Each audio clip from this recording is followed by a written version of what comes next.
الرحمن الرحیم۔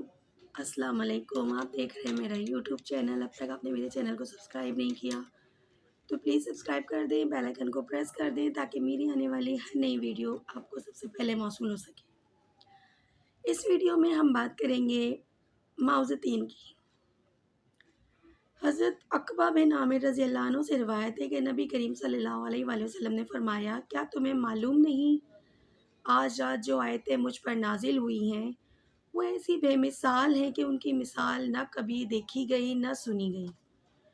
قل اعوذ برب الفلق اور قل اعوذ برب الناس، صحیح مسلم۔ یہ دونوں صورتیں اس لحاظ سے بے مثال ہیں کہ ان میں اول سے آخر تک تعوذ ہے، یعنی اللہ تعالیٰ کی پناہ ہے۔ ظاہر ہے کہ شر سے بھی اور باطن کے شر سے بھی، اور اللہ تعالیٰ نے ان میں شرور سے حفاظت کی بے پناہ تاثیر رکھی ہے۔ گویا ہر قسم کے شر سے حفاظت کے لیے یہ دونوں صورتیں بے مثال ہیں۔ حضرت عقبہ بن عامر رضی اللہ عنہ سے روایت ہے کہ میں ایک سفر میں رسول اکرم صلی اللہ علیہ وسلم کے ساتھ تھا۔ جفتا اور ابوا کے درمیان، یہ دونوں دو مشہور مقام تھے مدینہ اور مکہ کے درمیان۔ اچانک سخت آندھی آئی اور سخت اندھیرا چھا گیا۔ نبی کریم صلی اللہ علیہ وسلم یہ دونوں صورتیں معوذتین پڑھ کر اللہ سے پناہ مانگنے لگے اور مجھ سے اشارے سے فرمانے لگے، عقبہ تم بھی یہ دو صورتیں پڑھ کر اللہ کی پناہ لے لو۔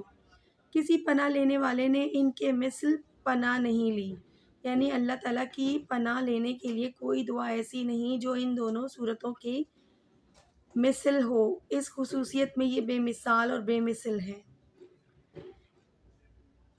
اس حدیث سے معلوم ہوا جب کسی مصیبت اور خطرے کا سامنا ہو تو معوذتین پڑھ کر اللہ تعالیٰ کی پناہ لے لینی چاہیے۔ اس سے بہتر بلکہ اس جیسا کوئی دوسرا تعوذ نہیں ہے۔ حضرت عائشہ صدیقہ رضی اللہ عنہ سے روایت ہے کہ نبی کریم صلی اللہ علیہ وسلم کا معمول تھا، ہر رات جب آپ آرام فرمانے کے لیے اپنے بستر پر تشریف لاتے تو اپنے دونوں ہاتھوں کو ملا لیتے، جس طرح دعا کے وقت دونوں ہاتھ ملائے جاتے ہیں۔